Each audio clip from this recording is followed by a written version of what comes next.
Okay, so I thought I'd share these photos as well for the since I'm in the mood of sharing information about this Hughes 500 by Hobby Lobby. There's the canopy once again photograph. I believe I took these photographs. I believe this was at one of the shows, hobby model shows back in Chicago when I lived there.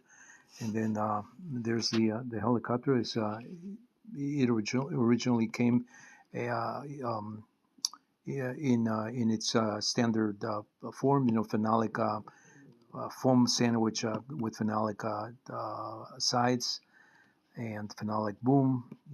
This just the standard color, natural color.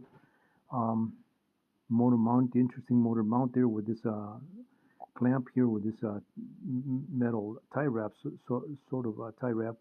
The motor that was required was a 550 ball bearing type motor with a fan. You can see the fan there. Uh, this wash plate, this arm right here, I never liked that arm. And interesting that this arm, this very same arm, was employed on this helicopter here. This is the Honeybee. These are helicopters that I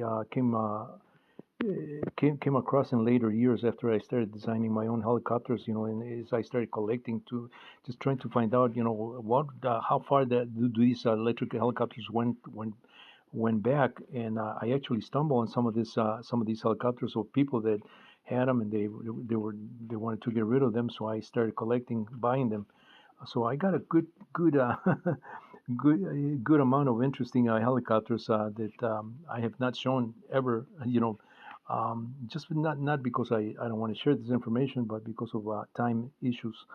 But hopefully in these videos I'll be sharing some of these very interesting vintage helicopters. This is one of them, but you can see that arm right there, very similar to the way this was done right here with that arm, same following here. So this designer must have seen this before, and I believe this was also done on some gas helicopters, this type of swash plate retention here, anti-rotation arm.